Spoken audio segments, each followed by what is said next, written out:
based on the literature review and what are the future application of the research. So based on that, we have to just define our problem. After defining the problem, we have to have a development of an approach toward to the problem. The main problem is divided into the sub problem, and for each sub problem, we should have a specific path to conduct the uh, project or the research topics. Third, we can talk about the research design formulation. If it is of a survey base, then it should talk about the selection of a population, from the population, the selection of a sample, then what should be the measurement of the scale we can use. Then we talk about the what should be the form of the questionnaires, whether it is a structured questionnaire or unstructured questionnaires. We do the some secondary data analysis for that.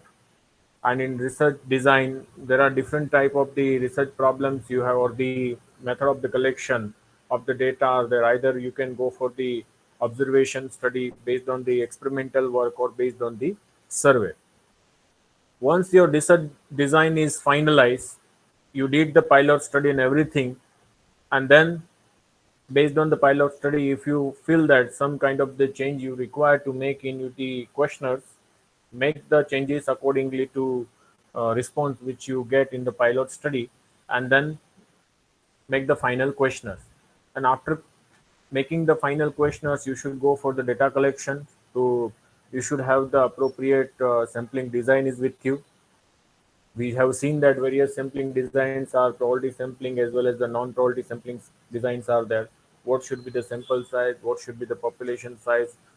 Which population we are going to infer? So that all the things we have to uh, discuss in the step 3 of the research designs, and according to that we have to go for the data collection. So whether the data collection is based on the personal interviewing methods or telephonic aspect survey, or you can say that the through the emails, etc. Once the data is in your hand, you have to convert your data into the computers, and then we have to analyze the data as per the uh, sub objectives defined in the step 2, because where we define the various hypotheses and we have to address this hypothesis, so we require to analyze the data which we have collected in the step 4.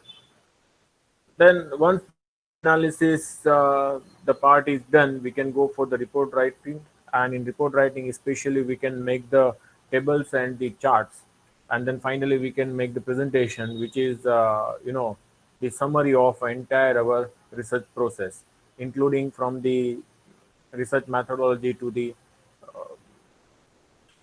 data collection process, and then the analysis and interpretation toward to the problems. So these are the 6 various steps we have discussed, and then we talk about the presentation of a data. So why visualization is needed?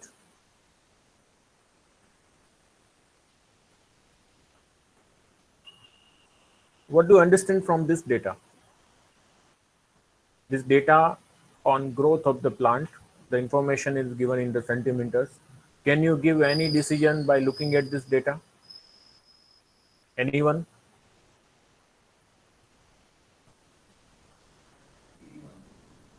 Can anyone suggest that how many observation in the data? Can anyone suggest that what is the average growth of the plant? Which plant having a maximum growth? So it is very difficult to tell by looking at the data. Yes, sir. And that is how you require either the summary measure, which can give the information that how many of the plant having the growth more than the average growth, how many plant which has the growth which is less than the average growth. So these are all the summary measures will help you.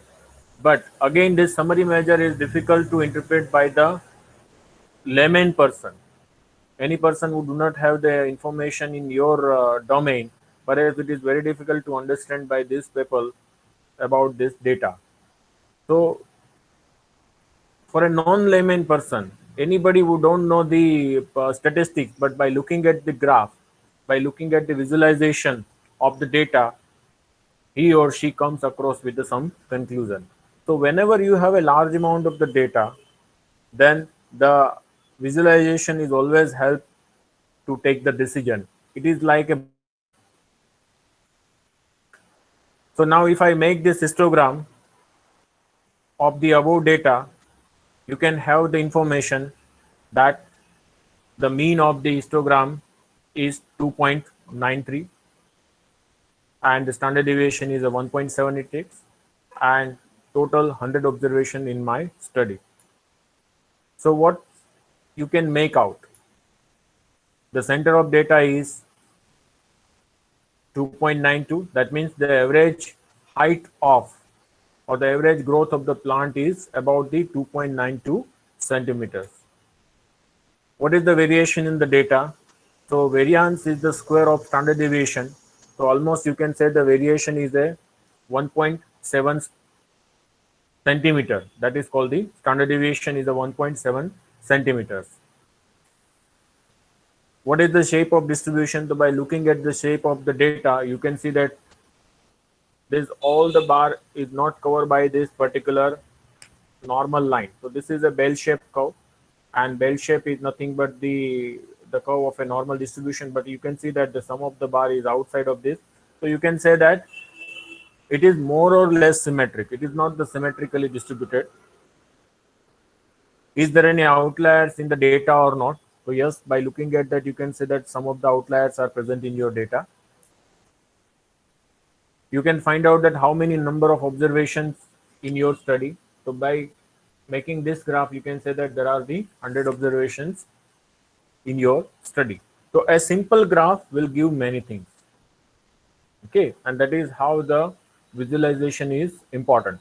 Here you can see that the on average, you can see the on average value growth of the plant is nearby 3. So these many plant having a growth, on average growth is more than 3 centimeters. These many plants having the growth which is less than or equal to 3 centimeters.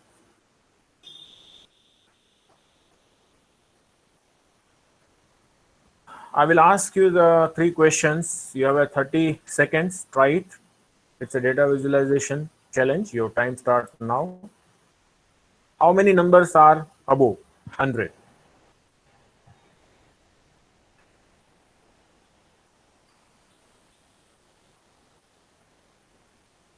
How many numbers are below 10?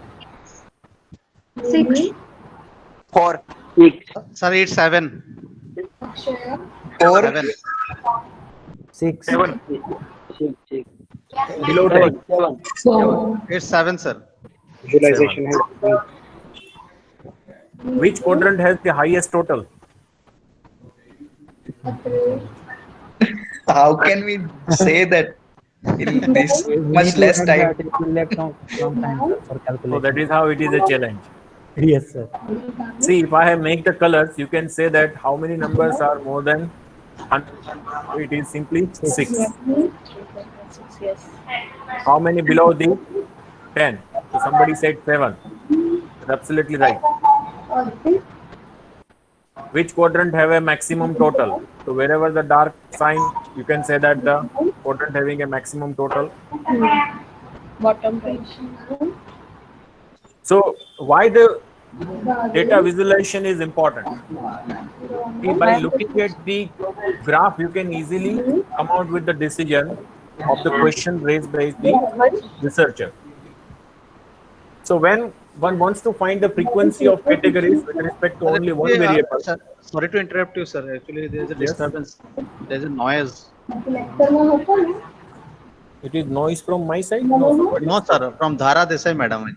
Yeah, yeah. Sorry, sir. Sorry. Okay, madam, no problem.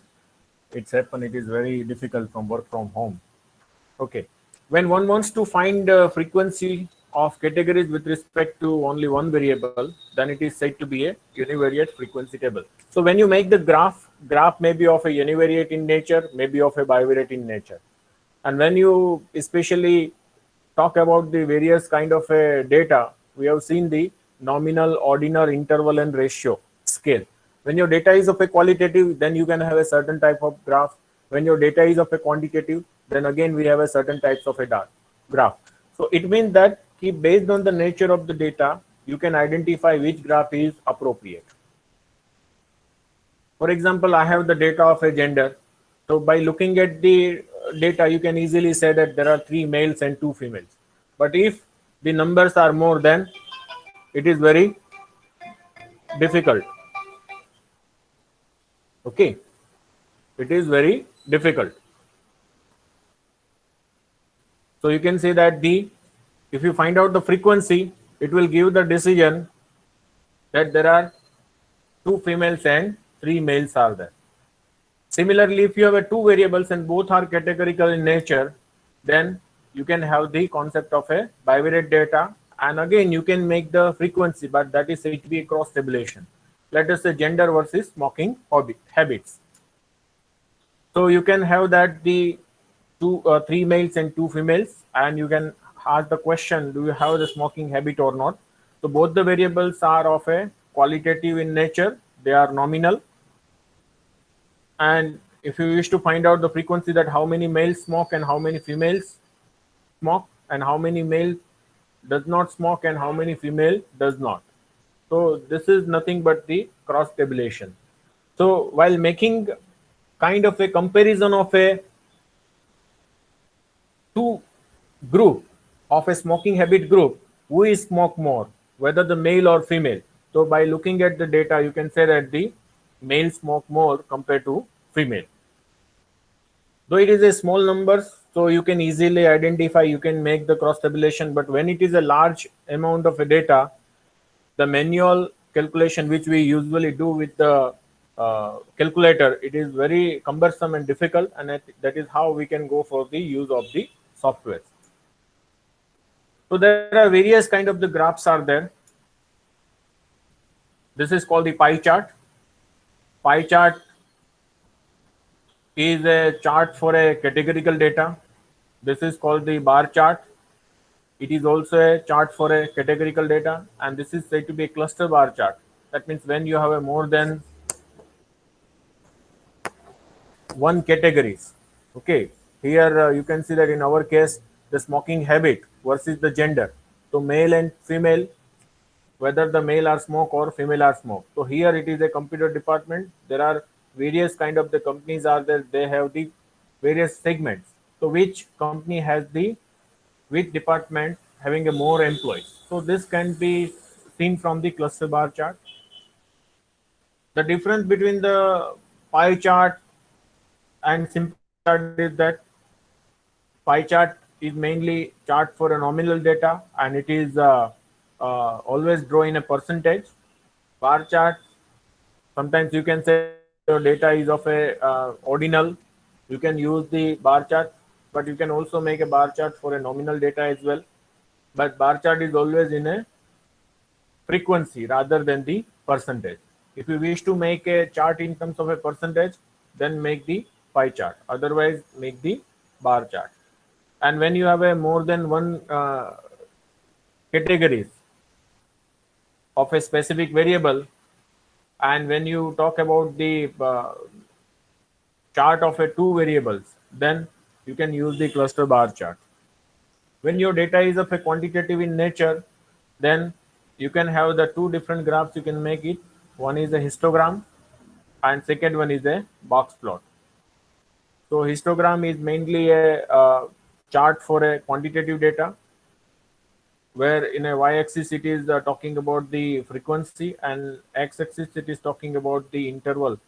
And you can see that the size of the rectangle is remained the same in the histogram. And this is a box plot. It is a kind of a chart which is also useful for a quantitative data, and to identify is there any outlier in your present in the data or not, we can usually use the box plot. We will see in detail while we performing through the R language. So histograms is mainly of a continuous data. This graph, you can see that there is a single peak. It is more or less looking like it's a symmetric, So it is a kind of a bell-shaped curve and commonly observed in the real life. So we usually say that the all natural phenomena follows the bell-shaped curve. That means they have the normal distribution, and normal distribution is also known as a Gaussian distribution. This is another kind of a histogram. Again, it has the single peak. When I'm saying that single peak means the largest value is 1. So that means the mode of the distribution.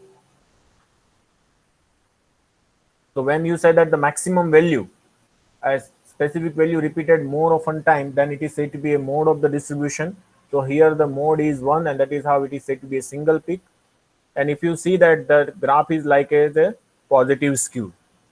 When I am saying that positive skew, it means that when you see the graph, your graph is in opposite to you, and if there is a long tail in a right hand side, then you can say that the graph is a positive skew. This graph, you can say that in a left hand side there is a long tail, then this graph is said to be a negative skewed. Again, it has a single peak, and many of the characteristics follows the such patterns, especially when you talk about the engineering side. So all the lifetime follows the positive skewed random variable. So mainly it is the graph associated with the industry. Also, when you talk about the stock market, and if you look at the price of a stock, so we usually see that the price of the stock follows the normal distribution, but this is not the always case. Most of the time it turns out to be a positive skewed distribution, and we always consider that the distribution is normal, and we develop entire theory, and sometimes the predictions becomes wrong due to the violation of the underlying assumption. So one has to be careful while looking at the data, because when you do the modeling, there are certain basic underlying assumptions are there, and you have to verify the same. In industrial process, if you wish to see that whether the process is out of control or under control, how can you take the decision? If any one of the point it is beyond this limit, then we say that the process is out of control. So LSL is nothing but the lower specification limit, and USL is the upper specification limit. It is usually given by the consumer. This graph is a 2 peaks, or it is a bimodal. Why bimodal? Because there are 2 peaks. This is one and this is the another. So this is a graph of a bimodals, or the 2 peaks distribution. Usually if you merge the data of a 2 different shift, for example morning shift and as well as the evening shift, a company is manufacturing the bearing and you are measuring the diameter of a bearing, that bearing manufactured in the morning shift and bearing manufactured in the evening shift, if you can make the histogram of this, and if the graph is something like that, so it is showing that both the shift are producing the bearing at the different target level. Okay, so if you find there are lots of the defectives units are there in the manufacturing process, so perhaps one of the reason may be the different shift. So one has to have a kind of a graphs you have to make. So in research, similarly, when we have the data are generated, and if we have the something kind of a graph is there, so why it is so happening? Due to the temperature, this is are happening. Due to the environmental effect, are happening. Otherwise, most of the time, our graph should be like that.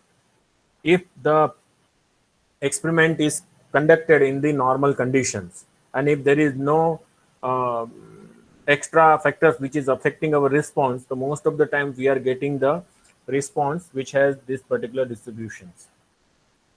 So in short, by looking at the graph, you can have the idea whether it is of a positive skewed, whether it is of a negative skewed, whether it is a unimodal or bimodal, etc. So bar diagram is used for comparing categories for mutually exclusive discrete data. So when you know that the data are categorical natures and they are mutually exclusive, There should not be any overlapping. For example, male, female, so they are mutually exclusive.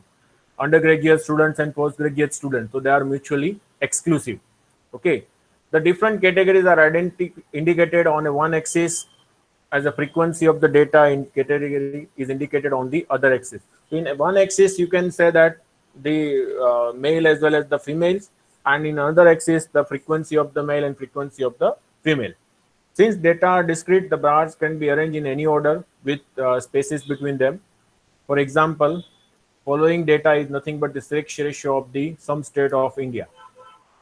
So this is the record: Maharashtra, Andhra Pradesh, Uttar Pradesh, Kerala, and Jammu Kashmir and Haryana. So we in x-axis you can see that there are the different categories of the state. That means different name of the states. And in y-axis you have a sex ratio. And by looking at this graph, you can see that the Kerala having a more sex ratio compared to others, and the lowest will be at the Haryana. Okay. So by looking at the graph, you can easily write your interpretation. Pie diagram is used to represent the division of whole into the segment by using the wedge-shaped portion of a circle for a comparison. So a circle is divided into the certain region based on the weight of that region. Area of the segments of a circle are compared, and it enables comparative difference at a glance. So by looking at the pie charts, you can easily take the decision. The pie chart is nothing but it is a circle. Sometimes in the textbook of the 7th standard of CBSE, they are writing it as a roti chart. Okay, so it is a pie chart. Earlier, the student have been given the information in the textbook like roti chart, chapati chart, something like. Total area is divided into the number of sectors. Each sector represents the percentage of value of the concerned category. So if you have the total frequency is subdivided into the individual category frequency. Then individual category divided by the total into 100, it is giving the percentage of a weightage of a specific category. So for example, following is the distribution of a blood group. So we can have the total how many percentage. So it is 100%. The 5% of the people in the population having the AB blood group, 45 having a B, 30 having a O and A, 20 having a A. So you can see that by looking at this segment, which having a maximum percentage, or the which blood group having a maximum percentage. So you can see that the area of the B is higher. So we can say that the blood group B having a maximum percentage in the population. Or peoples who belong into the population having the blood group B is maximum, and the lowest is about the A blood group. The graph will give you the basic idea about that. We will see in the next part that how to draw these whole charts in the R language. Box plot is sometimes also known as a box and whisker plot. It is used to summarize the distribution graphically. It is useful for describing features of data like spread, departure from symmetry, and the center of location. So what is the spread in the data? That means what is the variation available in the data, whether the data is symmetrically distributed or not, and where the center of the location is there. So that can be easily identified through the box plot. And box plot is mainly drawn for the quantitative data. Box plots are used to compare two data having a different means and a different variance. So suppose if I wish to go for the comparison of a two population mean, so the underlying assumption that variance should be the same. So before going for the testing, I can just draw the box plot across the two categories. I can have the idea whether the variation in the data are same or not, whether the means in the data are same or not. So I can just, based on the box plot, I can take the decision, and then we can perform the test. We can have the surety that our decision is correct or not. Box plots are basically focusing on the middle 50% of the observation in the data. So why it is a middle 50%? So that we will talk about it. Box plot can be used to study the effect of transformation and to compare the data by drawing box plot each and placing them near to others. So if you keep two box plot together, you can have the easily decision based on the two box plot, which having the variation high, which having the variation low, where is the center of the first box plot, where is the center of the second box plot. So this is the graph of a lifespan of a 20 people who born in 1965. So first gentleman has the life of 68 years, followed by last 44 years. So we have collected the information of a 20 respondents who born in 1965, and then we have collected their lifespan. So this is said to be a box plot. In the y-axis is nothing but it is giving the age, and this is said to be a box and whisker. So this part is said to be whisker, this part is said to be a whisker, and this is said to be a box. So this entire graph is known as a box whisker plot. The lower line is said to be a minimum, and the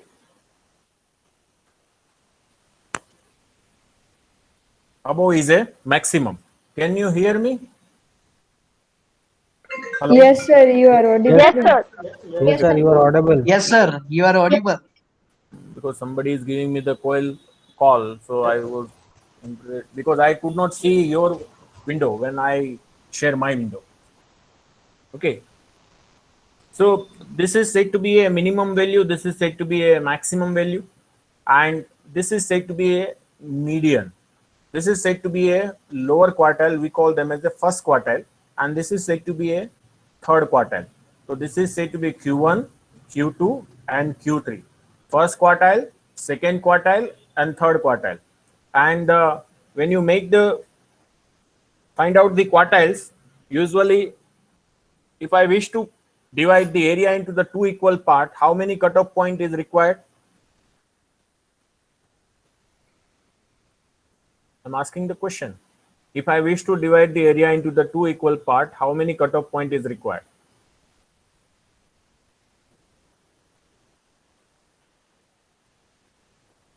Am I audible?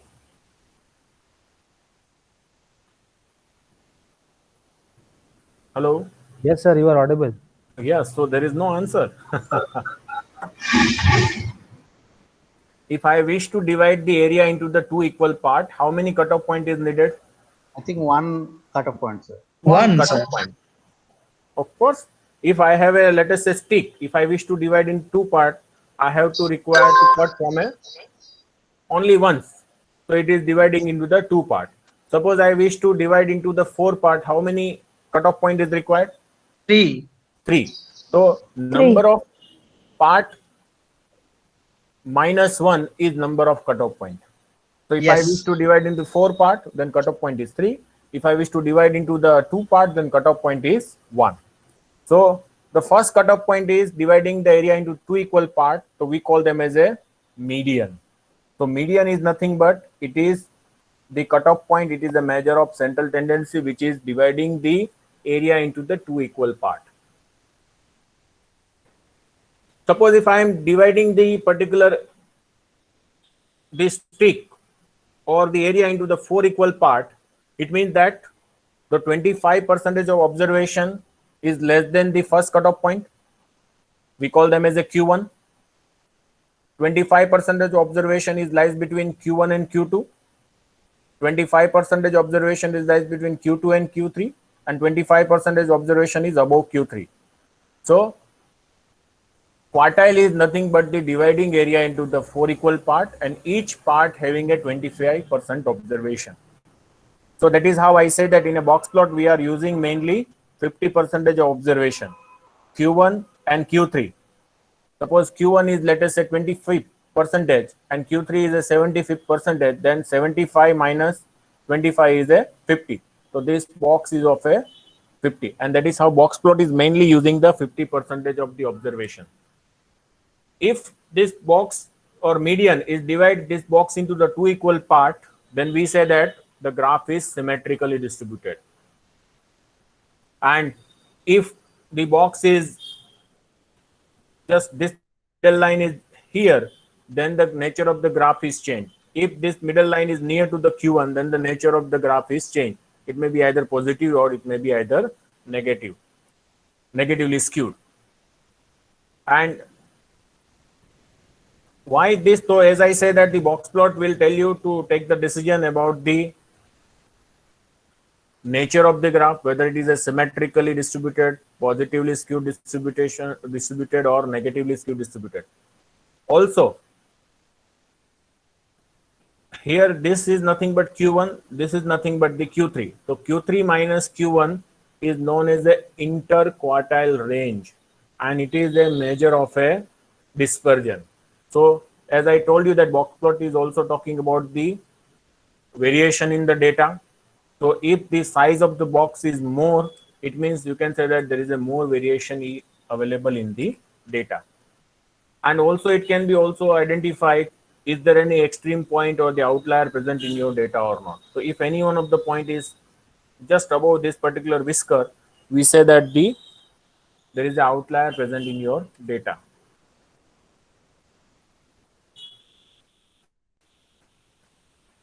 So similarly, if you have a histogram, you can make the frequency polygon. So this is the histogram, and then just you join the center of the observation, you can make the frequency polygon. But now the softwares are there, you just give the data, it will give you the output. But suppose if you have a data of a this kind of group, how to make? So you can also make this kind of a graph. So there are two types of the Ozai curve, less than type Ozai curve and the greater than type Ozai curve. It is a smooth freehand curve passing through the point which we have a upper lower class boundary as a x coordinate.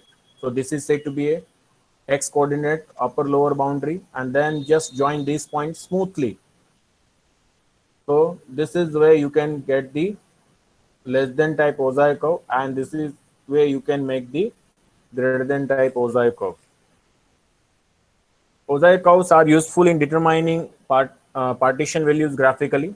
The following table shows the 2-0 frequency distribution of a tuberculin reaction of 203 patients.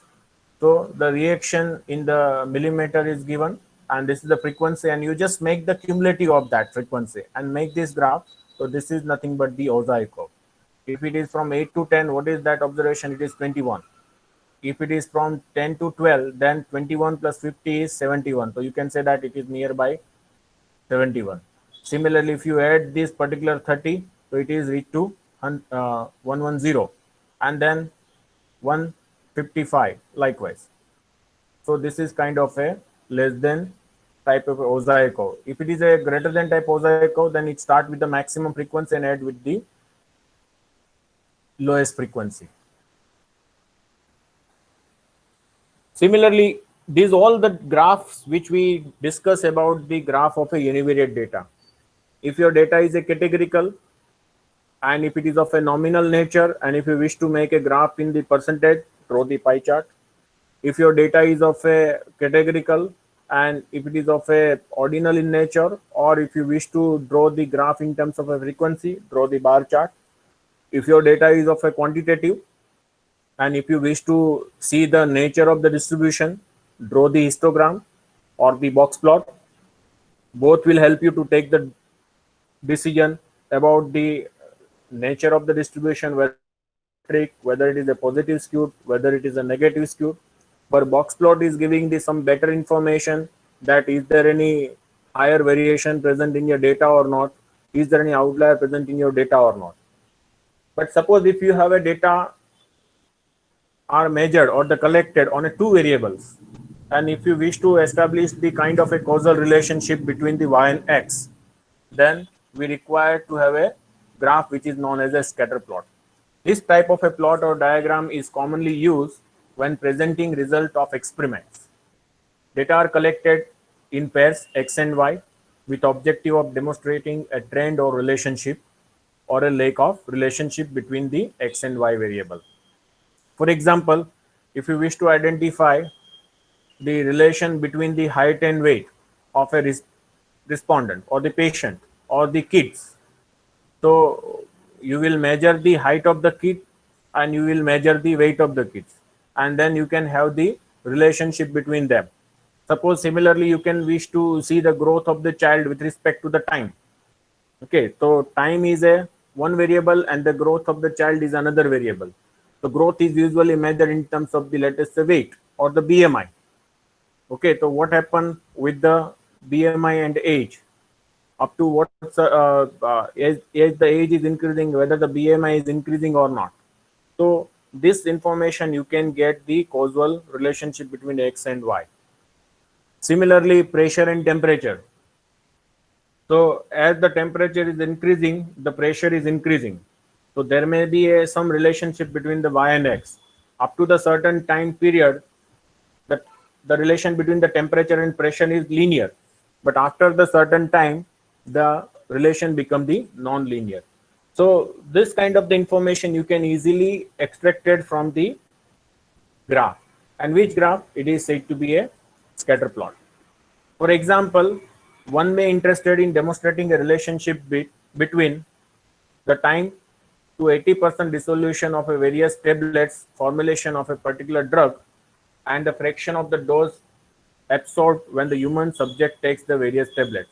So for example, if you wish to see that the amount of the time to dissolve the drug into the human body, and based on that we can identify what is the C max, what is the T max, at what time the temperature is concentration is a maximum, what should be the washout period, after what time you have to give the another dose of the drug so that the patient will recover from the disease.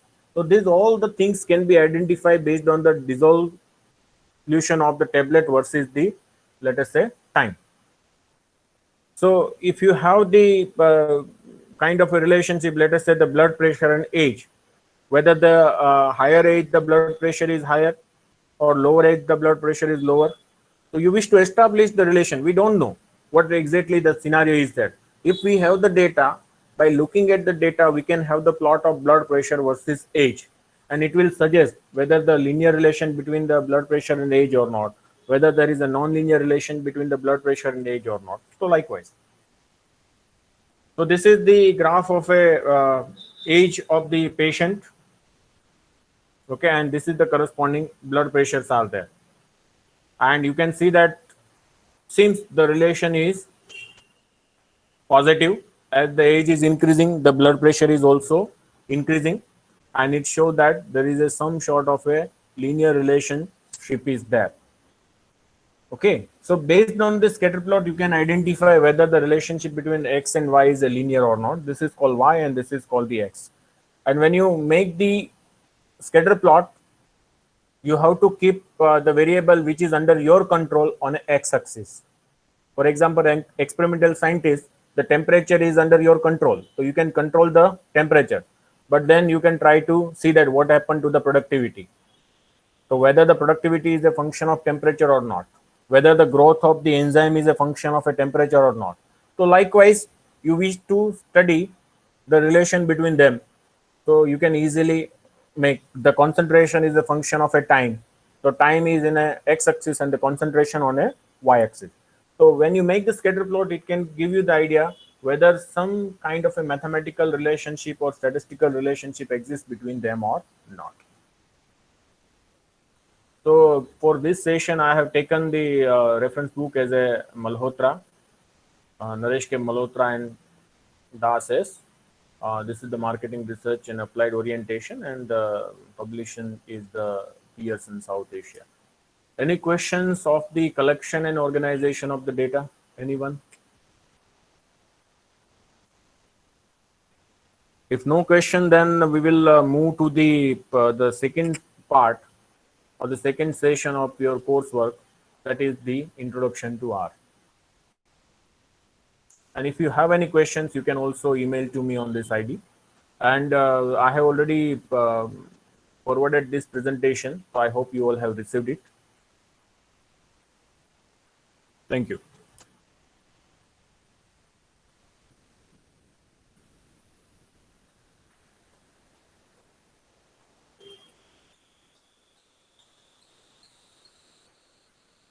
So our second session is the introduction to R, and it is specially designed for you people.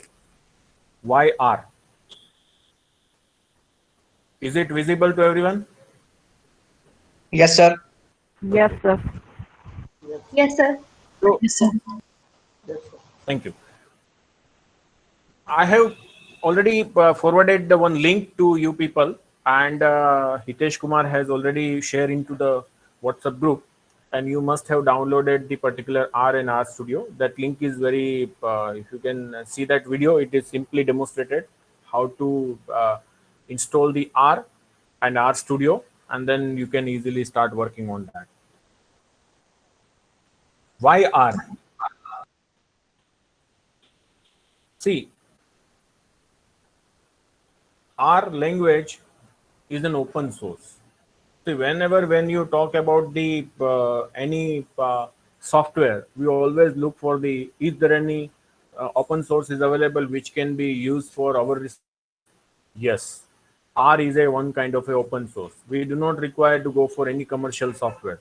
Most of the time, people design expert for the experimental science. No need. You can do all the analysis in the R language. Sometimes people from the social science and the other science, they say that we are happy with the SPSS because it is a manual driven software. You just click, you will get the output, but there is a high amount of the cost is associated with that. People are talking about the SES, okay, which is also very costly, and especially from the pharmaceutical domains people are using. So R is a language and environment for a statistical computing and graphics. So whenever you wish to do the any kind of a statistical computing and various kind of the graphs, if you wish to make, you can easily made in the R language. It is similar to the S language. It was developed in the Bell Laboratory. S is a commercial language, and that is how the various researchers join hand together and they have developed the R language, which is on the same line of a S language. R provides a wide variety of a statistical, especially linear and non-linear modeling, classical statistical tests like t-test, independent sample t-test, pair t-test, analysis of variance, or RBD, CRD, LSD, response surface. So you can do all kind of a linear and non-linear. Even in the pharmaceutical science, they talk about the tablet models and others. So that also be possible in the R language. It has the classical statistical test, as I said. Even if the test are parametric tests are not applicable to your data, you can also perform the non-parametric test. So what is that? That we will see in the next lecture. But that also can be performed in the R language. You can do the time series analysis. For example, some of the person is working from the chemical side. So because the mainly responsible for the productivity. So there is the data of a time series data. For example, if you wish to talk about the enrollment of the students every year, and then you wish to go for the modeling of that. So this is also a data which are generated in order of time. So time series data. So you can perform the all kind of a time series analysis in the R language, whether it is data from a stock, whether it is data from the reaction or anything. It has the facility of a classification, clustering. So you can do the discriminant analysis, you can do the cluster analysis, you can do the decision tree analysis, random forest, many things you can do in the R language. Even nowadays there are packages are there, like you can do the text mining and other things in the R language. If you are interested to do the work of a data mining, you can easily do. Machine learning, you can easily do. It has the variety of graphical techniques available in the R language. So you can make the bar plot, pie chart, graph, scatter plot, 3D plot, 2D plot, various kind of the plot, prospective plots, contour plots, all the plots you can make using the R language. So of course, as I said that R is a free, it is open source, it can work on the, of course, Windows as well as Unix and Mac OS. Platform also it works. So R is an integrated suite of software facilities for the data manipulation, calculation, and graphical. Now here I have written the manipulation. R can be used for the data manipulation. What do you mean by the data manipulation? Anyone from you? data manipulation. Sir, What do you mean by the data manipulation?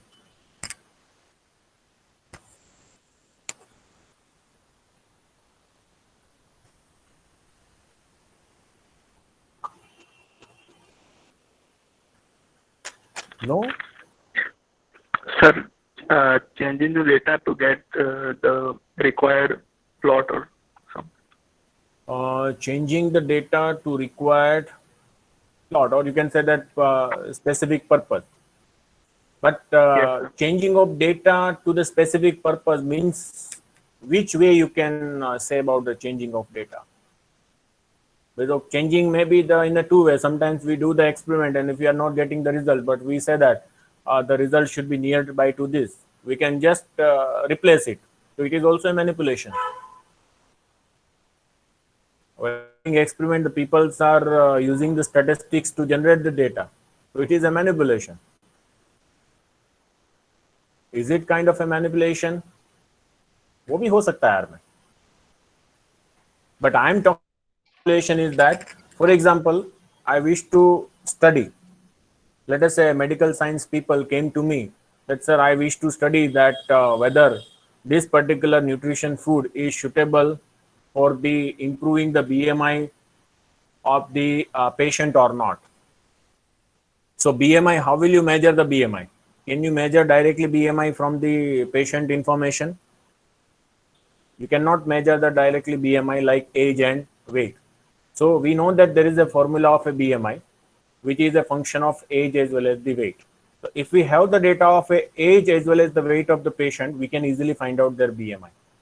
And then we can, as per the WHO guideline, we can find out the BMI. If the BMI is less than 21, they are under the underweight baby. If the BMI is between certain range, we can say the baby is the normal. Or if it is the across the certain limit, then we say that it is the overweight. So data manipulation means if I have some variables or some informations are there, but I could not measure the certain information directly. So can I do this some kind of a transformation on the information available to me so that I can get the required information? So this is the concept of a manipulation. So the gentleman who has given the answer is absolutely right. We can create a information based on the information available to us. So such kind of the things is called the data manipulation. So you can easily find out the data manipulations in the R language. You can do various kind of a calculation. It can work like a calculator. Of course, it has the graphical displays are there. And effective data handling and storage facilities are there in the R. It has the various operators for calculation of array in particular matrices. So we do not require to go for the MATLAB. Whatever the calculation you can perform in MATLAB, that the same things you can perform in the R language. MATLAB means Matrix Laboratory. A large coherent integrated collection of intermediate tools for the data analysis. There are so many inbuilt data analysis tools are there which can use to analyze the data. It has the graphical facilities for the data analysis. You can display either on a screen or you can make the hard copy, just copy and paste. A well-developed, simple and effective programming language which includes conditionals, loops, user-defined recursive functions, input and output facility. So R is a language. So when I am saying language, it doesn't mean that we should be a hardcore programmer. No. If I am interested to calculate the mean of the data, the command name is a mean. You just give the argument data, it will calculate the mean. So whatever the way you can calculate in the Excel.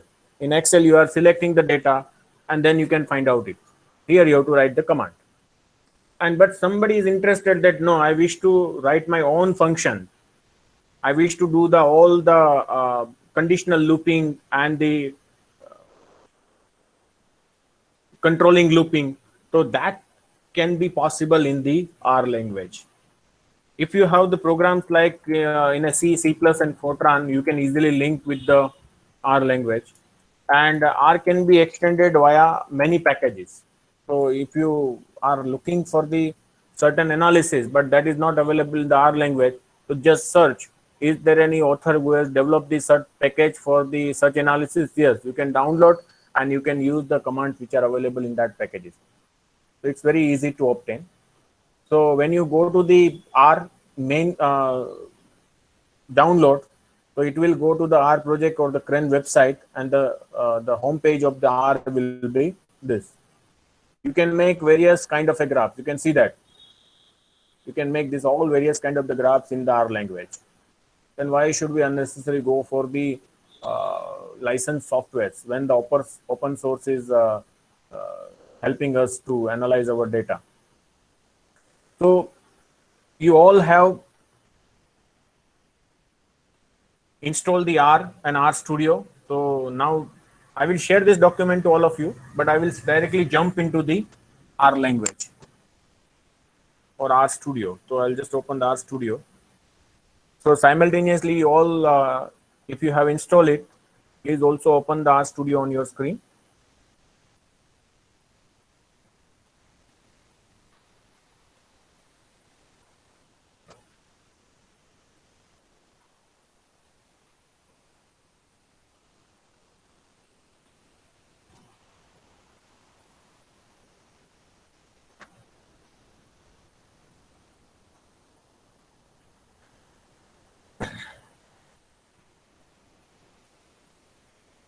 See, R has the also the facility of the import and export.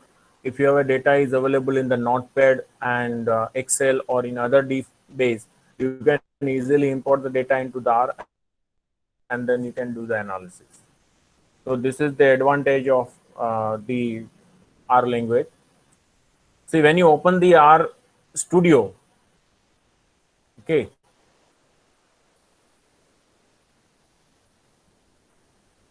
it has this kind of a window. Everyone has opened the R Studio? Yes, sir. Anyone who has not downloaded the R or R Studio? Because if you wish to learn, you have to do the simultaneous practice.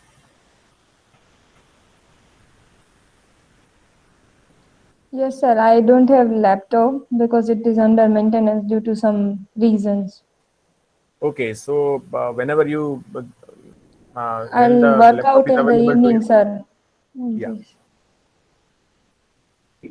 Sir, same here. So that is how we try to record the lecture and try to share you. So whenever you have the time, anywhere, any place, you can learn. Okay. So it has the special, when you open the R Studio, it open like that. So it is the R console, whatever the commands you are writing, and it will run over here. This is called the command prompt. This angular sign is known as a command prompt. This is all about the global environment. It is talking about the history and this is talking about the various files. What are the files are there? If you wish to draw the plots and others, if you wish to download the packages, etc. So many things are available here. If I wish to write my code, I will open the file. So how to open the file into the R Studio? Go to the file menu. It is a window-based version. So go to the file menu, and because I wish to open a new script window where I wish to write my command. So just click on R script. The shortcut is a Control-Shift-N, or if you use the mouse, so go to the file menu, new file, and there is a R script. When you just click on that, it will open the R script editor window. Okay, if I will keep my cursor into the R console, see my cursor is now here, it is blinking here. And if I wish to erase whatever I have written into the R console, like when the teacher come to the class, what the first they do? They erase the board. Okay, so that they can write something new. So how to erase? The shortcut command is a Control L. So when you press the Control plus L key, Control L key together, then it will clear the screen. So the shortcut command is Control L for the clear screen. Okay. If you wish to write anything, for example, now I come to the R script editor window. Here I am writing that this is a demo program. Okay. And if I wish to run this particular line, I have to keep cursor either here or at the home or anywhere in between the particular line. In short, the cursor will be in the specific line, which line you wish to run. Use the command Control R. So when I give the Control R, you can see that I have run the command here in the script window, but my output shown over here in a R console. So it shows the error. What error? The unexpected symbol in this is.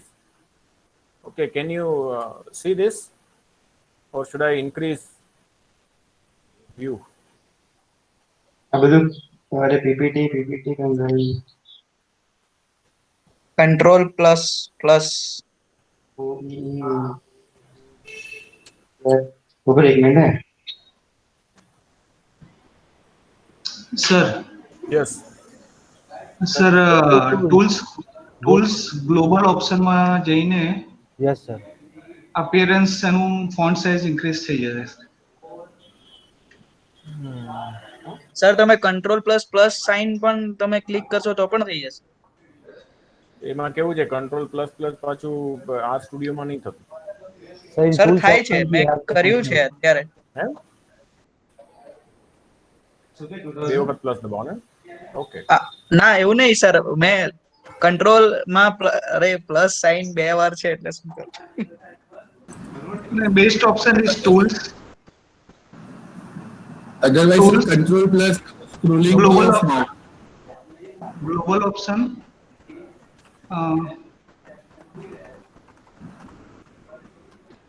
Appearance, font size, and zoom also. Zoom પણ ત્યાંથી થઈ શકશે. Okay, let us keep 140. Hmm. Apply.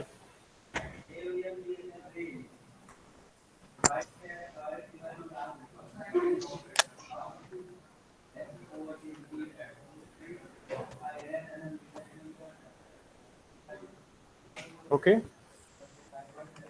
So it is showing the error.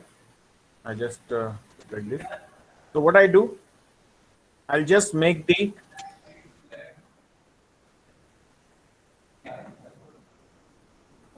comment.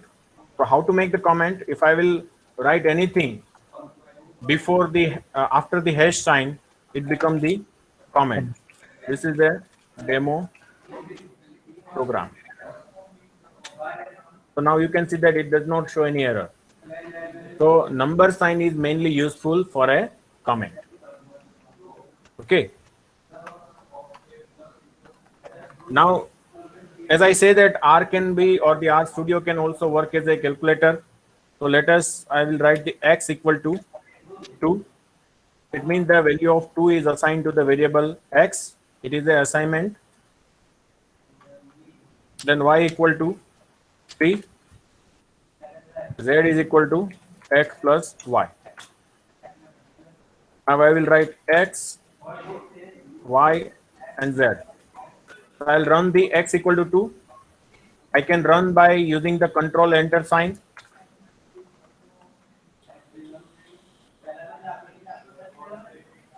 Automatically cursor will come into the next line. Again you give the control enter. Z is run.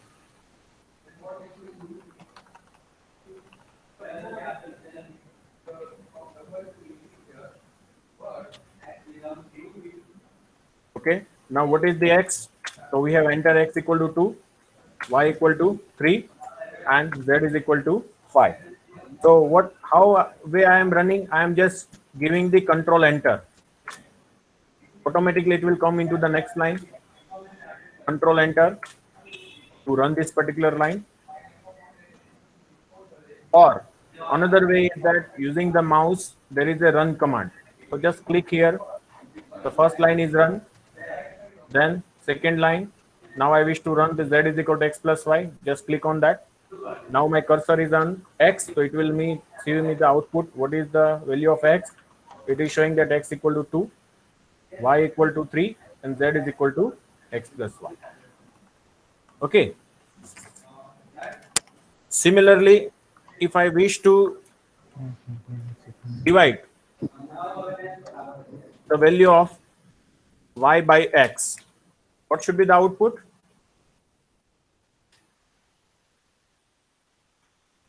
Y is 3, x is equal to 2, so z1 should be 1.5. So let us try to see. So it is giving me 1.5. So it can work like a calculator. If I wish to multiply it, x into y, what is the x? 2. What is the y? 3. So what is the product? 2 into 3 is 6. That I have.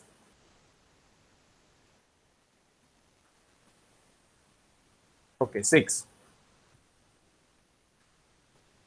Okay. If something is in your history is there, so automatically it give the output of that. So because I have not run this command and directly I have given the Z2, earlier when I was working, something is output stored into my Z2, that's why it has displayed. Okay. So just make sure that you should run the command and then see the output. Is that okay? Now suppose I wish to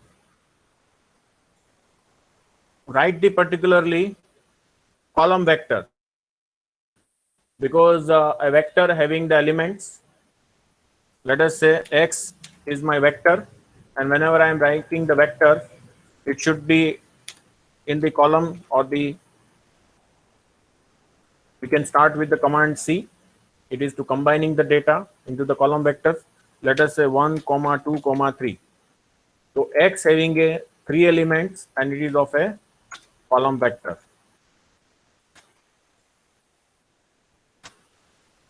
So you can see that it has a 3 elements.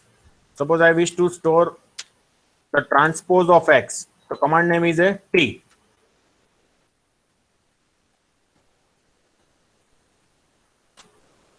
So you can see the transpose. How can you say that it is a transpose or not? So you can say that it is a square bracket.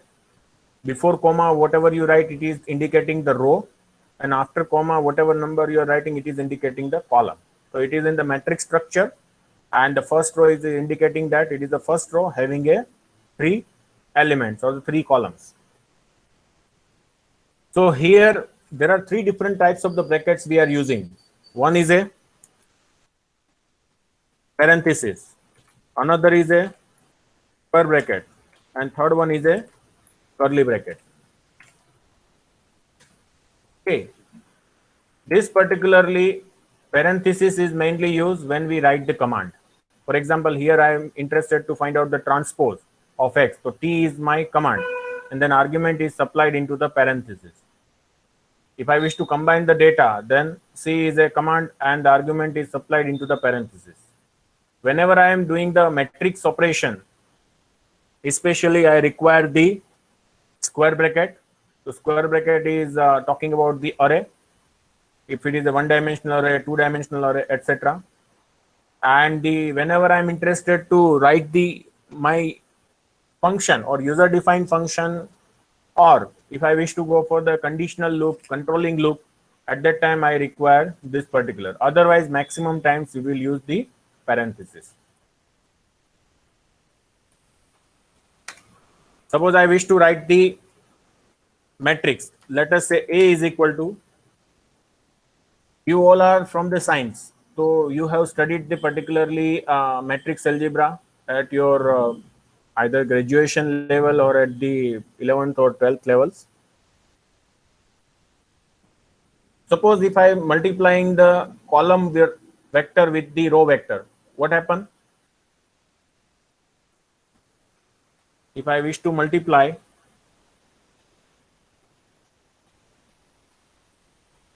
X is a column and Y is a row. So when you multiply row with the column with the row, what will you get?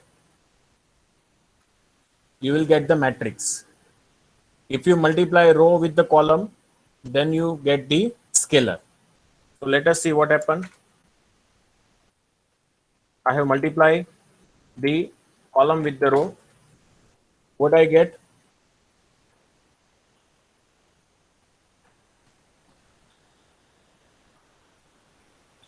I got the row. But what is my order of column? It is a 1 cross 3 or 3 cross 1. It is a 3 cross 1. And what is the order of Y? It is a 1 cross 3. So it is a 3 cross 1 into 1 cross 3 is, what is that? It is a 3 cross 3. So it should come out the 3 cross 3 matrix, but it is not. So what mistake I have made? I have just simply used the element wide product. What is the output in the X? X is a 1, 2, 3 and Y is a 1, 2, 3. So 1 multiply 1 is 1, 2 multiply with 2 is 4 and 3 multiply 3 is 9. So it has simply done the element wide product. But I need a matrix multiplication. So for that, what I require? I require to have a matrix multiplication, and matrix multiplication is possible using the command operator percentage star percentage.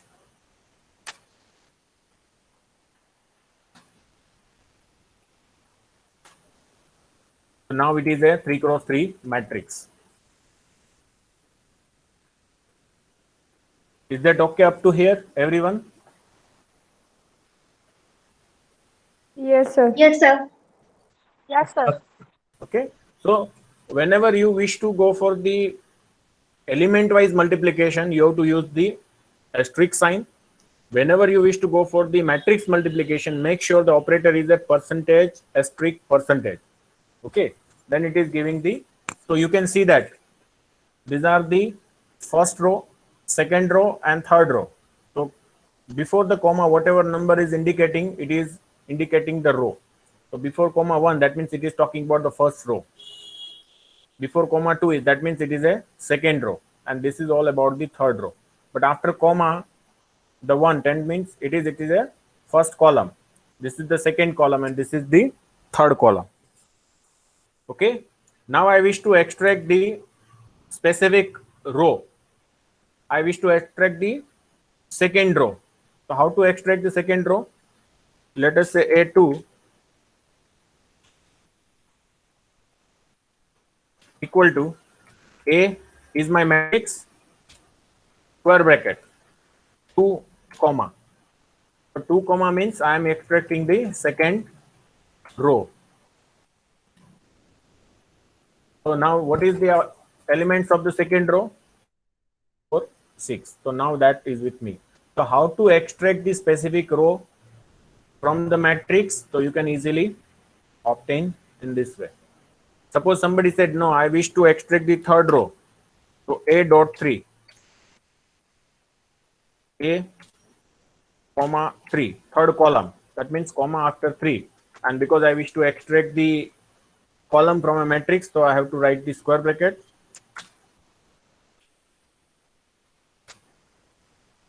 Okay. It's very simple. Like in a MATLAB, you are writing this command. Like you, if you are using the Mathematica, you are writing the same way command. So most of the language has the more or less the commands are same. It is it is not very difficult to learn and understand. Another thing is that while declaring the variable name, here I am declaring the A2, A.3, like Z1, Y. So these are all said to be a variable name. And to write a variable name, there are specific structure. The variable name should always begin with the alphabet. Variable name should always begin with the alphabet followed by the numerals or special characters. it never begin with the special character or numerals. For example, if I am writing 1A, it is giving the error, unexpected symbol. Okay. Let me write this 3A. So unexpected symbol. Why? Because it should never begin with the numerals. It should never begin with the special character. Let us say I am writing dot A. Dot A is allowed. Very good. Okay. So it should never begin with the numerals. Special character is allowed. Anyhow. Okay. So while declaring the variables, make sure that it should begin with the alphabet. Here the special character is allowed, but it is not advisable to use the special character over here, and the space is not allowed. Suppose if I am writing A space 3 is equal to A colon 2, then it is not allowed because space is considered to be a special character, but the space is not allowed. So you can use either at the rate sign, you can use the underscore, you can use the dot, and again it is vary from version to version. Okay, but make sure that the variable name should always begin with the alphabet, and give the name of the variable in a such a way that it should be easy to understand by the user. Sir, is there any maximum variable length limit? You can declare up to the 250. Variable is a 40 character. And again, as I say that it is very from version to version, because I never require to write the 40 character variable name. Yes, okay, sir. Usually, the variable name should be very small.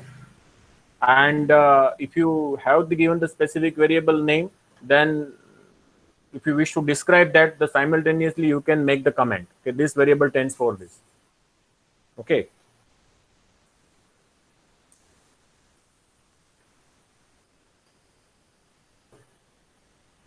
If you wish to simply save this file, there is a you can see that floppy disk button, save button is there. Just click on that save and go to the place where you wish to store.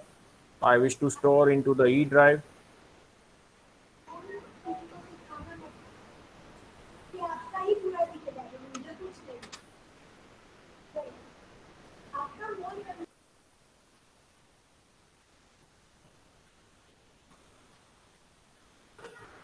Okay, so I wish to store here demo, and it is of a 27/07/2020. The file is stored. I just simply close it. Now I wish to open again. And how to open? It is a window based. To the file menu, open file. Where it is available, so I have stored into the my folder of a 2020 pre-PhD coursework. The file name is a demo underscore 27/07/2020, and you can see that the extension of file is a R. Extension of the R file is a .r.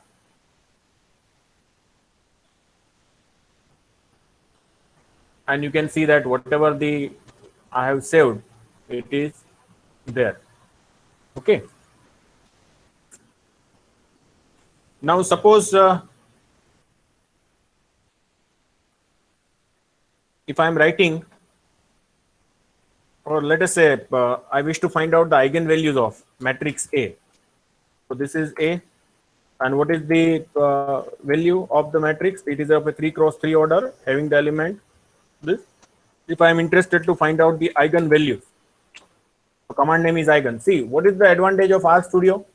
If you know the few character of the command name, it will give you the all possible information. Like in the Google, if you are writing some word, it will list words. Now then you have to identify the correct. So if you can see that here in eigen, it is saying that if you are interested to find out the eigenvalues of the data or not. So just give the tab sign. When you click on the when you press the tab, it will give the command and it will give the parenthesis. So I'm just supply argument as a and I will store as a e dot a. E dot capital A. It is giving the eigenvalues and eigenvectors. So by single click, you can find out their eigenvalues and eigenvector. Suppose if you wish to extract these only eigenvalues, see here, E dot having a 2 argument, dollar after dollar whatever written is 1 argument, values and vector. That means it has the 2 output. One is values and vector. If I am interested only in the values, then I have to simply write out a dollar values. So it will give me the eigenvalues. If I am writing the E dot a vector, then it is giving the eigenvectors. What is E dot a? It is the variable where I have stored the output of a command eigen. So let us try to write it. E dot a dollar. When I am clicking the dollar, it will show me whether you would like to go for a values or vector. I will just simply click on the values and just give the control enter. It is giving me the value. If I am interested to find out the vectors, it is giving me the vectors. So you can see that this is my vectors.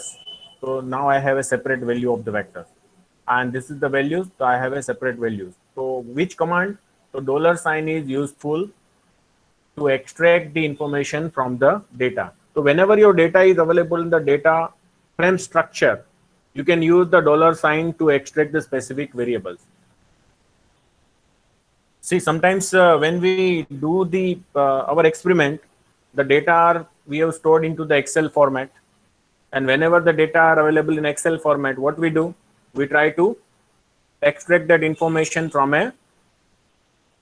we try to import that information from Excel to R, and then we will perform the all analysis.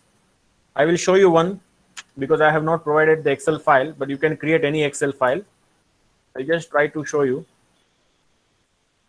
Let us say data equal to, my data file is available in a CSV format. If it is Excel format, then you have to require the library XLS, and then you can extract the data file or import the data file. But if I have the data file is available in the CSV, comma separated value, it is a part of Excel, then the command name is a read.csv. And because I don't know the path, so I wish to browse the file. To browse the file, the command name is a file.choose.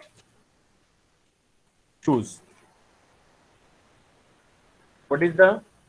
It is a file.choose. Let me show you the file. The file is available here. I have written into the CSV format.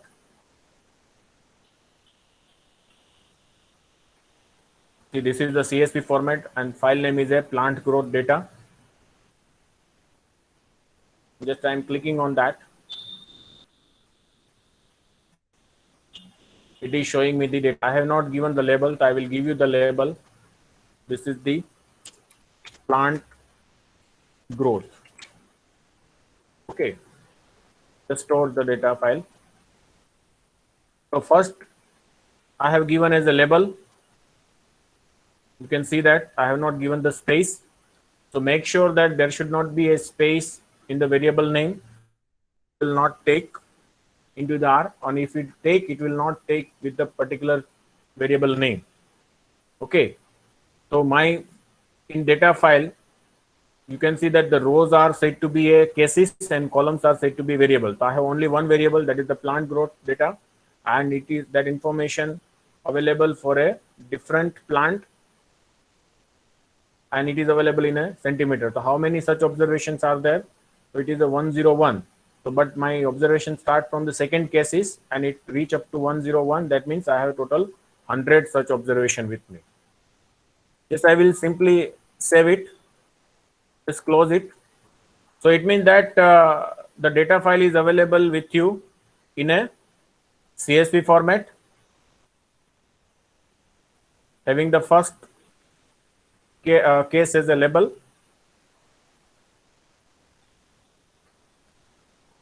So here the header means variable name is given, yes. So header is equal to true. You can keep capital T as well. So if I wish to read the data file which is available in the Excel format and I wish to read into the R format, then the command name is a read.csv. As I told you that whenever you use the command name, it is a parenthesis. And now I wish to browse the file. I don't want to supply the path. So I wish to browse the file. So that is command name is a file.choose. And because the data file contains the first entry or the first row as a header, so I will say that header is equal to true. So just as soon as I just run this particular line, it will ask me the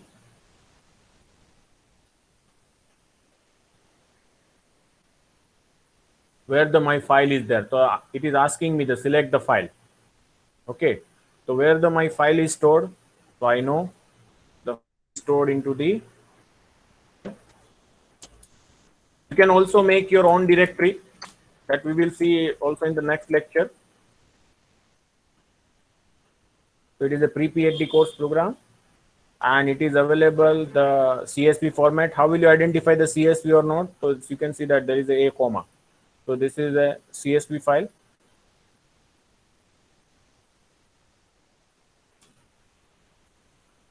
So now the command is run. Just you try to give the again the data because my entire data file I have stored into the variable name data.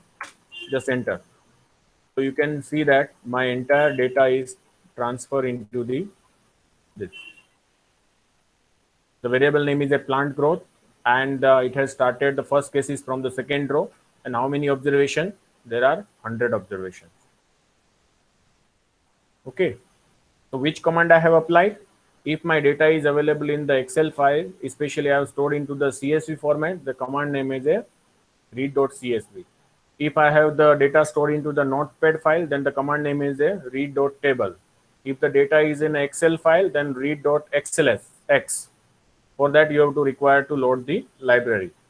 And because my variable, my data start from the second case, so I have given the header equal to true because in the first row, variable name is given.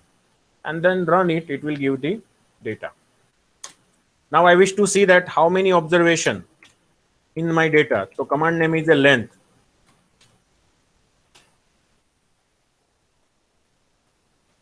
Command name is a length. So length of data dollar. I wish to find out the variable, na? Because how many observation in a specific variable. So I will select the data having a one variable. So that is how it is showing only one. And just give the enter, control enter to run this command. Again give the control enter. It is saying that 100 observations are there. Suppose somebody is interested to find out the mean of the data. So let us say I am saying that mean is x bar. The command name is a mean.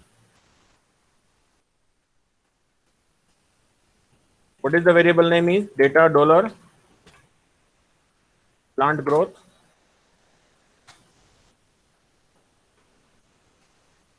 It is the average value is at 2.923. The average growth of the plant is at 2.923 centimeter. Somebody said that no, I wish to find out the standard deviation. SB of x. That is the standard deviation. So this is nothing but the standard deviation of a variable. Which variable? Plant growth. Where it is? It is in the data file.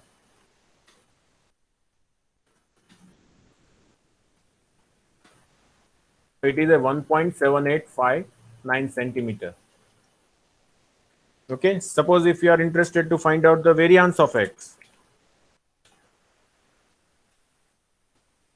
Variance of data dollar and growth.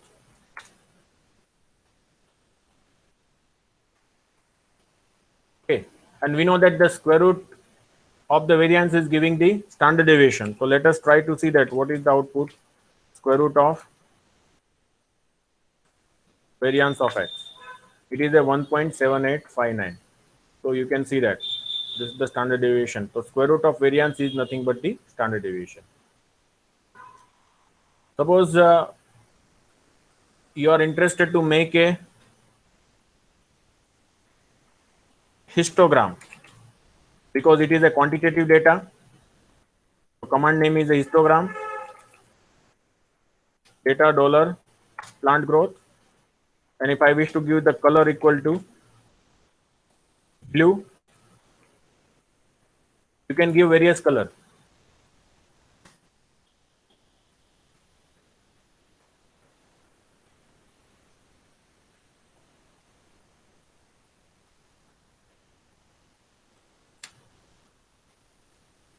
Oh,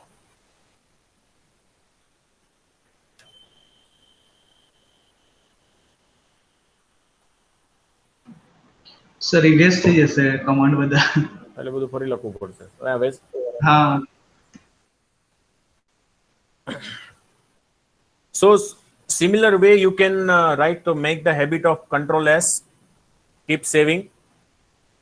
Here if I automatically it does not save, so you have to give the control s. Okay, so my entire things are okay.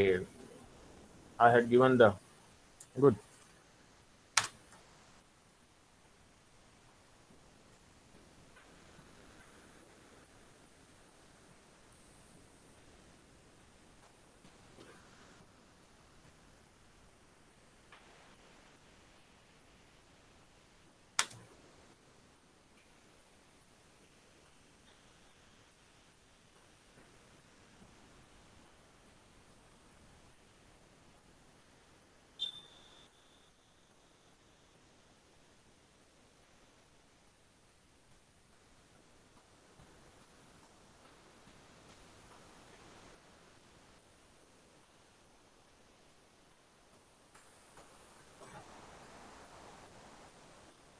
So you can also make a data file, Excel small file of your data, and you can verify it. What is the problem?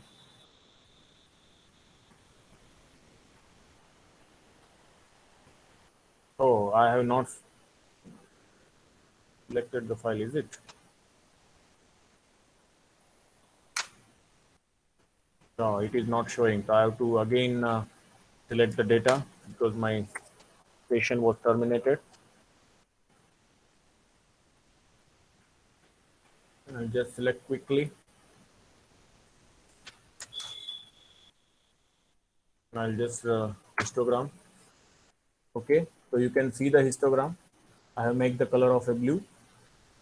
So you can see that the graph is something like it is not a normal, it is a positive skewed, and there are some observation which is far away from this. So there must be some outlier present in your data. Okay, then you can give also the label. By default it will take. Suppose if you wish to make the red, you can make the graph of a red color.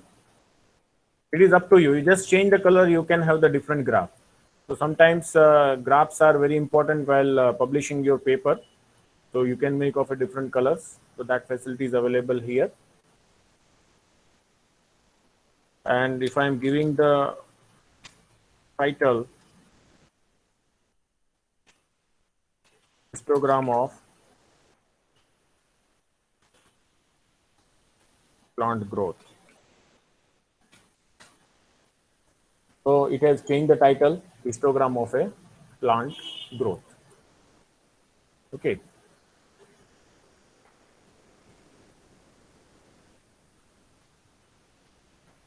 Suppose because this is my continuous data, so I can make a box plot. The command name is a box plot. Where's the data file? So data file is stored into the data. Command name is a plant growth. It has given me the box plot.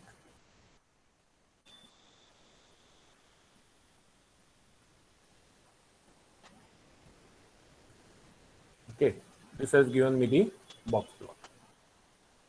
So this is my median value, this is my first quartile, this is my the second quartile, this is my minimum value, and this is my maximum value.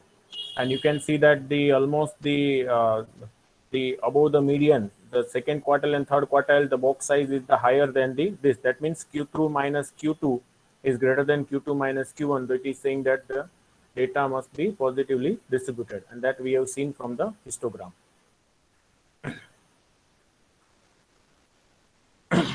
Suppose I wish to make the color, so you can make the color. Somebody said I wish to make the green color. Yes, you can. The color is green. Okay. So you can make the variety of color as per your requirement. You can also give the legends and others. Okay. Suppose you are interested to find out the summary of that. The command name is a summary.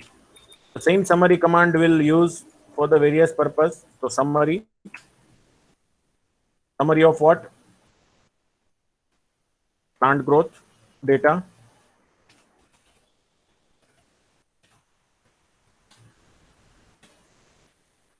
What it suggests?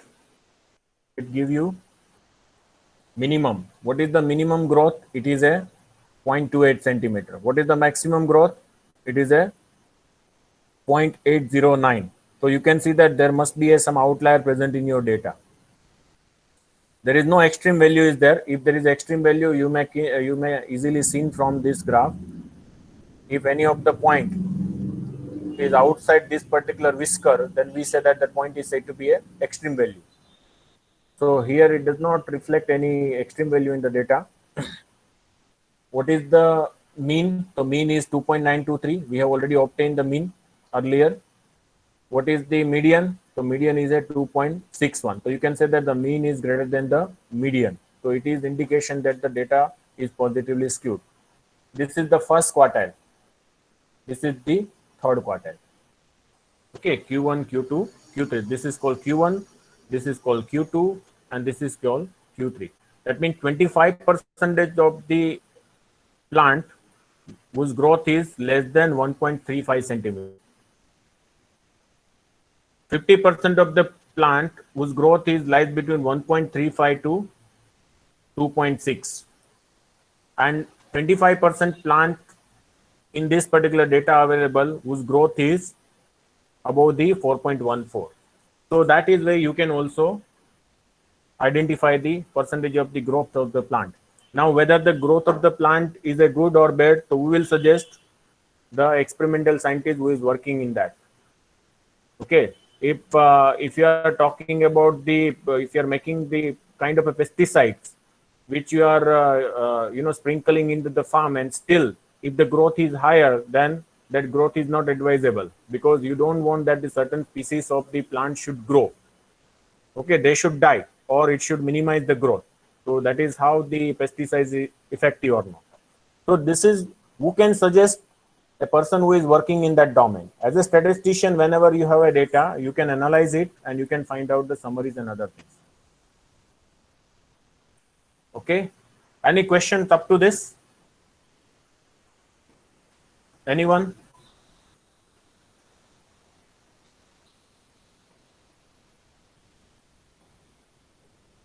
Anyone? Any questions?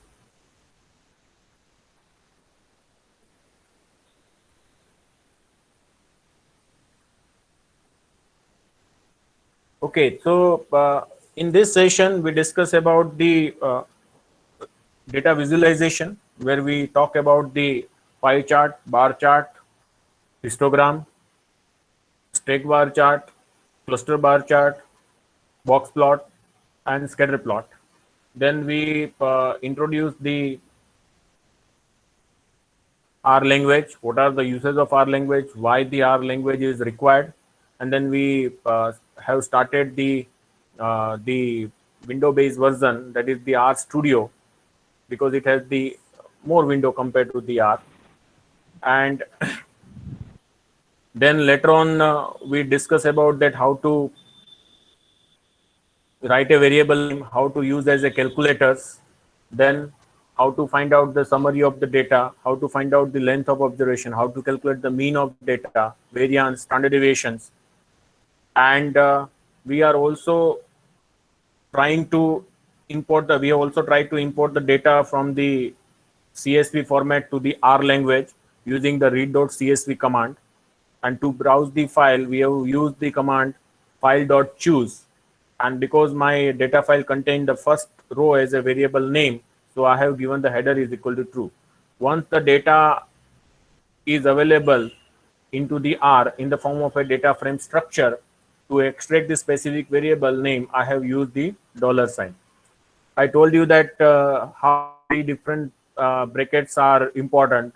If you are using the round bracket or the parenthesis, it is mainly useful for writing the command and giving its argument. If you are writing the square bracket, then it is specially talking about the extraction of the data in the rows or column structure or in a matrix notation. And if you are using the curly braces, it is mainly useful for programming or for the conditional and the controlling loop purpose we are using. So I also told you that how to write the column vector, then how to find out its transpose, then how to calculate its matrix based on the matrix operator percentage star percentage, and then how to extract the specific rows and how to extract the specific column. We have also seen that how to calculate the eigenvalues, eigenvectors from the available data. Then we try to find out the summary statistics. We have drawn the histogram, and then we try to the different, if I wish to change the colors of histogram, then we will draw the various histograms based on the different colors by just applying the argument as a color. And then we discuss about the box plot and what is the benefits of the box plot, how the first quartile, second quartiles, and third quartiles is represented in the box plot. Is there any outlier present in your data or not? Okay, so many things we have seen. In the next session, before going to start about the testing of hypothesis and the parametric test, I will show you for a 15 minutes how to make the bar chart and how to make the bar chart of your data, and how to perform the how frequency and the cross tabulation of the data. Later on, in non-parametric part, we will see about the testing of hypothesis about the chi-square test and others. So I think the time is already more than the given to me. So we stop over here, and I'll try to give the answer of some of the students who have given in the chat box.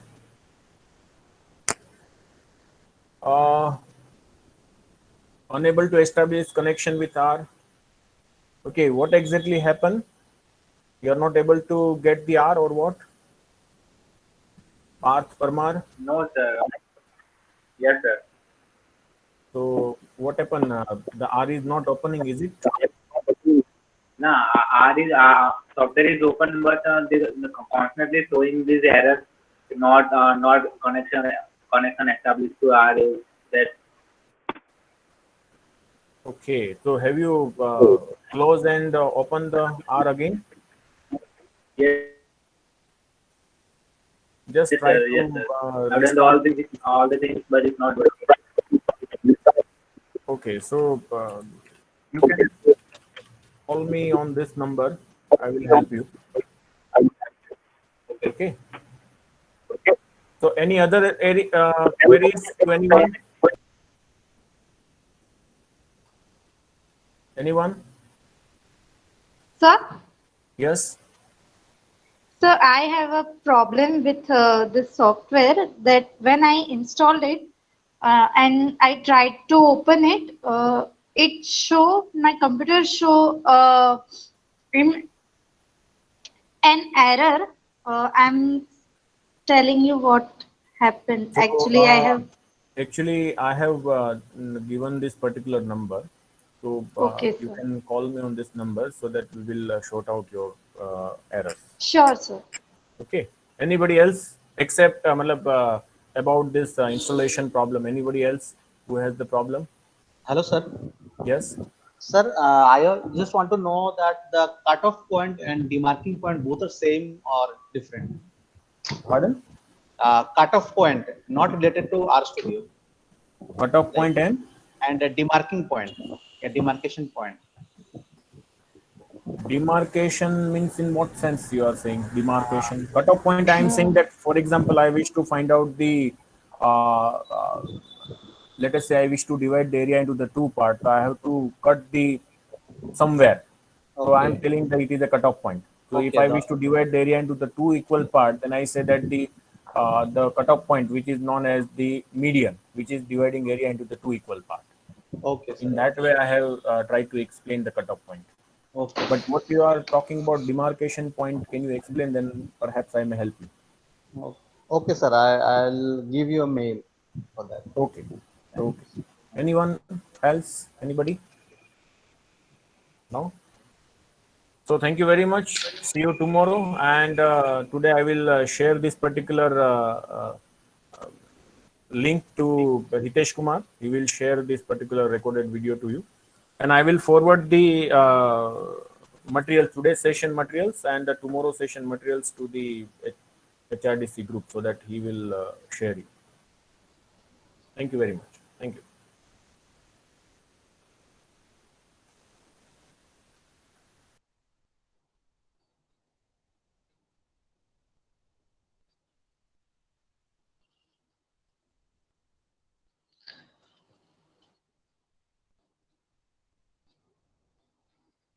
મેં લખ્યું કે નહીં? Thank you. જરૂરી છે? હા, જરૂરી છે. લખવું પડે. Jalaki, your voice is audible.